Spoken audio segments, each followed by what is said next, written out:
Halo, Assalamualaikum warahmatullahi wabarakatuh. Ketemu lagi dengan Pak Adib pada pembelajaran daring di kelas 5. Anak-anakku, bagaimana kabar kalian hari ini? Semoga kita selalu diberikan kesehatan dan kekuatan serta terhindar dari virus corona. Anak-anakku, hari ini kita sudah masuk pembelajaran yang kedua pada subtema 3. Kalian bisa buka buku kalian di halaman 130. Hari ini kita akan belajar tentang kelainan otot manusia. Kita belajar tentang komik dan kita juga akan belajar tentang posisi duduk yang baik ketika belajar. Mari kita pelajari bersama-sama. Nah, ini Lani. Anak-anakku, Lani sungguh kagum dengan keterampilan yang dimiliki oleh para pengrajin gerabah. Tangan dan kakinya begitu cekatan dan terampil membentuk tanah liat menjadi gerabah-gerabah yang bernilai seni tinggi. Nah, itu merupakan bukti bahwa rangka dan otot, khususnya pada tangan dan kaki, mampu berfungsi dengan baik. Kalau rangka dan otot di bagian tangan dan kaki tidak berfungsi dengan baik, maka juga akan kesulitan dalam membuat gerabah. Nah, ini apa yang akan terjadi jika salah satu organ gerak tersebut tidak dapat berfungsi sebagaimana mestinya ya. Misalnya sedang cedera atau mengalami kelainan. Nanti kita akan pelajari bersama-sama. Lani kan penasaran ingin mencoba membuat gerabah. Akhirnya dia mencoba membuatnya. Tapi ternyata itu tidak semudah yang kita bayangkan, tidak semudah yang dilihat. Ketika dia mencoba, bentuknya masih belum rapi, bahkan hasilnya tidak layak untuk dipakai. Nah, kemudian dia coba lagi percobaan yang kedua. Hasilnya lumayan, walaupun masih kalah rapi dan kalah terampil dengan para pengrajin gerabah. Dalam membuat gerabah, dalam mengolah tanah liat ataupun benda bahan yang lain, diperlukan gerakan tangan dan kaki yang terampil serta latihan terus-menerus. Tidak bisa tiba-tiba langsung menjadi sangat bagus. Untuk mengalami pembelajaran, mengalami meningkatkan keterampilan dari yang awalnya tidak bisa, kemudian belajar buat lagi, akhirnya apa? Menjadi sangat terampil. Sewaktu Lani mencoba membuat gerabah, dia melihat ada seorang lelaki tua. Lelaki tua ini adalah pengrajin gerabah juga. Tapi sayangnya sekarang badannya sudah bungkuk. Bahkan berjalannya dibantu dengan tongkat. Apa yang terjadi ya? Nah, ternyata begini. Pengrajin tua ini bungkuk karena sewaktu masih muda dia memaksakan tubuhnya bekerja terus-menerus. Beliau duduk membungkuk dalam waktu yang sangat lama. Dipaksakan membuat gerabah yang sangat banyak dan hasilnya bisa segera dijual mendapatkan uang yang banyak. Tapi beliau melupakan waktu istirahat. Akhirnya apa? Ketika tua, ketika tubuhnya sudah mengalami cedera atau kelainan, dia bungkuk karena tidak menghiraukan pentingnya istirahat. Jadi istirahat itu juga sangat penting. Jangan hanya bekerja terus-menerus. Olahraga terlalu banyak juga tidak baik. Harus diimbangi dengan waktu istirahat yang cukup. Kita akan bahas kelainan-kelainan saja pada tulang. Kelainan pada tulang ini termasuk kelainan organ gerak pasif. Masih ingat kan? Tulang adalah organ gerak pasif, sementara otot adalah organ gerak aktif. Yang pertama ini ada di gambar. Ini kira-kira terlihat patah ya ini tulang di bagian pahanya. Terlihat patah. Nah, ini patah tulang disebut juga sebagai fraktura.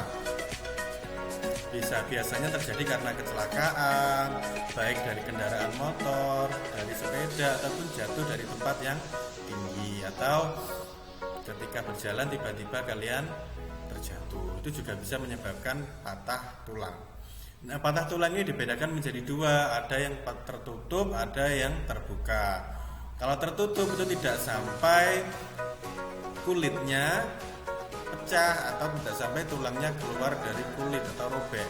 Tapi ketika yang terbuka, nah itu berbahaya ini, sampai kelihatan apa itu namanya tulangnya. Jadi kulitnya, kulit dan ototnya itu sampai robek.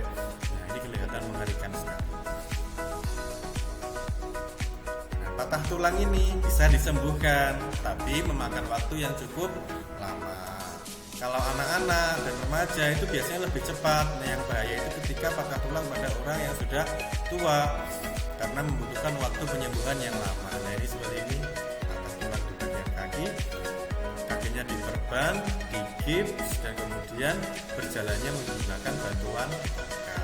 Nah karena harus hati-hati ya, harus hati-hati, jangan sampai terjatuh dan berakibat fatal sampai patah tulang. Yang kedua, apa ya ini ya kira-kira ya? Ada yang kedua yaitu osteoporosis. Osteoporosis ini adalah pengeroposan tulang. Nah, tulang yang awalnya padat itu ternyata bisa keropos. Nah, ini sampai berlubang-lubang. Kenapa penyebabnya? Biasanya osteoporosis ini banyak menyerang atau dialami oleh orang-orang yang sudah tua atau orang yang sudah lanjut usia. Tapi ada beberapa yang bahkan itu juga menyerang anak-anak dan remaja. Karena otot atau maksudnya tulangnya ini sudah keropos, jadi sangat rawan nanti ketika terjatuh atau ketika terbentur bisa rawan patah, bisa rawan hancur. Bahkan kalau hancur ini berbahaya lagi. Lihat, ini waktu masih padat tulangnya, ini ketika sudah keropos, bahaya sekali, rawan benturan dan rawan ketika jatuh bisa rusak, bisa patah ataupun retak, sangat rawan. Karena apa? Karena tulang sudah tidak mampu lagi menyerap dan menggunakan kalsium secara normal. Jadi tidak seperti masih anak-anak atau remaja. Nah ini caranya mencegah atau mengobatinya, yaitu banyak-banyak makan makanan atau minuman yang mengandung kalsium. Kalsium ini baik untuk tulang. Kemudian vitamin D, rajin-rajin berjemur di bawah sinar matahari pagi terus. Dan olahraga ringan, minimal berjalan atau jogging di sekitar rumah. Pencegahannya, nah ini yang lebih lengkap lagi. Diet seimbang, cukup paparan sinar matahari. Nah ini hindari rokok dan minuman beralkohol serta kafein, ini kopi, jangan kebanyakan kopi. Beraktivitas dan latihan fisik secara rutin dan teratur. Olahraga, jalan-jalan, jogging itu bagus. Kemudian konsumsi susu dan kacang-kacangan yang seimbang. Ini kacang-kacangan dan susu banyak nanti mengandung kalsium dan protein yang baik untuk tulang dan otot. Nah yang ketiga ada kelainan fisura. Nah ini retak tulang. Nah ini hampir sama dengan patah tulang, tapi tidak sampai tulangnya patah, hanya bagian retak saja. Tapi ini juga sakit sekali. Nah untuk penyembuhannya juga sama, biasanya dikasih gips, kemudian diperban supaya menghindari gerakan sehingga tulangnya ini bisa segera sembuh. Ini yang biasanya sering terjadi pada anak-anak dan remaja. Posisi ketika belajar yang kurang tepat atau yang salah ini bisa menyebabkan kelainan tulang. Yang pertama ada yang namanya lordosis. Nah ini tulang belakangnya, tulang punggungnya dia membengkok ke depan sehingga kepalanya taruh ke belakang. Nah ini berbahaya juga. Yang kedua ada skoliosis. Selain ketika belajar, tulang belakang atau punggungnya dibengkokkan. Akhirnya apa? Tubuhnya nanti tulang belakangnya membentuk huruf S. Ini juga berbahaya, nanti ketika jalan bisa aneh, jalannya jadi miring-miring gini. Kemudian yang keenam ada yang namanya kifosis. Ya ini sikap duduk membungkuk, jadi belajar sambil membungkuk sini. Terlalu dekat membaca itu juga tidak baik. harus dengan posisi yang benar. Bagaimana posisi yang benar? Kita akan coba pelajari. Sebelum kita belajar tentang posisi duduk yang benar, tugas kalian ini, buatlah model patung sederhana tentang kelainan organ gerak, halaman 136. Nah, boleh menggunakan tanah liat atau boleh menggunakan plastisin atau malam. Kalian pilih yang mana. Ini kalau di sekitar rumah kalian ada tanah liat, bisa menggunakan tanah liat. Tapi kalau sulit menjumpai tanah liat, bisa diganti dengan plastisin atau malam. Ini biasanya di toko-toko mainan banyak ini. Permainan terdekat di rumah biasanya jual plastisin. Atau bisa kalau bisa membuat plastisin sendiri dari bahan misalnya terigu dan lain-lain, lebih bagus. Tapi kalau beli juga tidak apa-apa. Boleh menggunakan tanah liat ataupun plastisi. Buat satu saja, kemudian kalian jelaskan, kalian foto, nanti dikumpulkan pada guru kalian. Ini salah satu, misalnya lordosis saja, atau skoliosis atau kyphosis, satu saja. Nah, ini kita tadi sudah tahu kelainan yang bisa terjadi pada tulang belakang karena posisi duduk yang tidak benar. Yang benar seperti apa? Ini kita bisa lihat di gambar ini. Ketika membaca, jangan terlalu dekat. Biasakan badannya tegap, tapi jangan tegang, santai saja sambil menulis pun juga sama. Kemudian meja dan kursi harus tepat juga sesuai. Nah, ini relax, jangan tegang. Nanti benar tegak gini tapi tegang, akhirnya apa, malah capek sendiri. Siku menempel pada tubuh atau di meja gini juga tidak. Kemudian membentuk sudut 90 sampai 120 derajat. Ini sikunya kita belajar seperti ini. Ditaruh di atas meja. Punggung, nah ini punggung di bagian belakang ditopang dengan kursi biasanya, dan sehingga bisa tegak membentuk sudut 90 derajat, sedikit bersandar. Posisi paha ini tepat di kursinya, lututnya. Nah, posisi duduk yang benar ini namanya duduk ergonomis.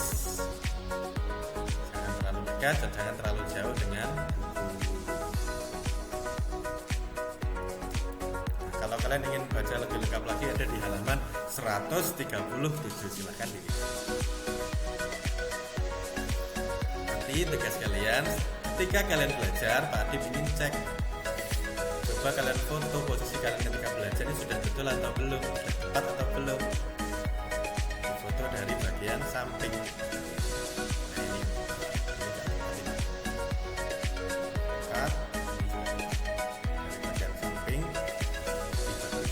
karena terlihat nanti punggungnya bagaimana, sikunya, bagian paha dan lututnya seperti apa.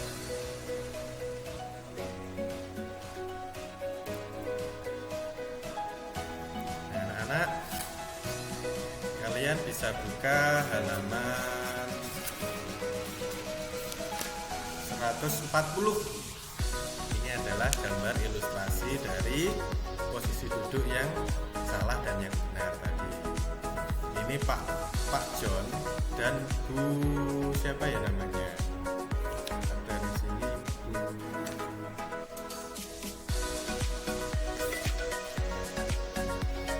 Bu Catherine. Pak John dan Bu Catherine ini bekerja dalam satu kantor, tetapi Pak John posisi duduknya salah. Ceritanya bagaimana ini?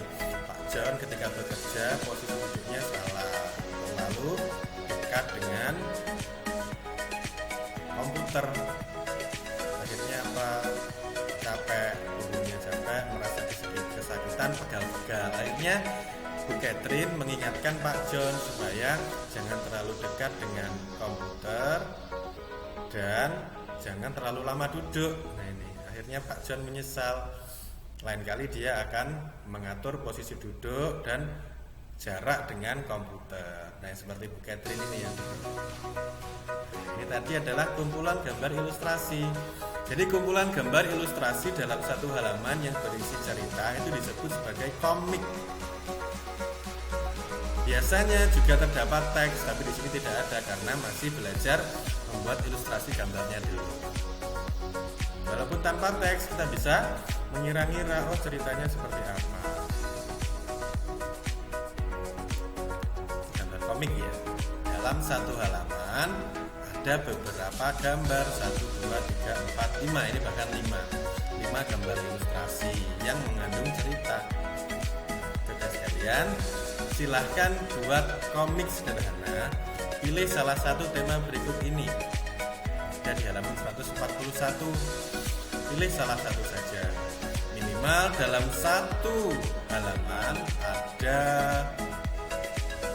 2 gambar, 2 saja. Asalkan sudah ada ceritanya. Lebih bagus lagi kalau satu halaman ada 4 gambar, 2 sampai 4 gambar. Nah, setelah itu diwarna lebih bagus. Tapi kalau masih berupa sketsa juga tidak apa-apa. Yang penting Pak Adip ingin lihat komik seperti apa yang sudah kalian. Itu saja yang bisa Pak Adip sampaikan hari ini. Tetap jaga kesehatan tulang kita, hati-hati dalam beraktivitas. Jangan sampai tulang kita mengalami cedera dan akhirnya menderita kelainan tulang. Jika kalian kesulitan, mintalah bantuan orang di sekitarmu atau bertanya pada guru melalui media sosial atau melalui pesan online. Kemudian yang kedua, selalu jaga kebersihan dan kesehatan tubuh. Jangan lupa selalu pakai masker ketika keluar rumah, rajin cuci tangan, dan jaga jarak. Terakhir, jangan lupa like dan subscribe channel video YouTube Adip supaya kalian tidak ketinggalan pembelajaran daring di kelas 5. Pak Adip akhiri, wassalamualaikum warahmatullahi wabarakatuh. Semangat belajar dari rumah.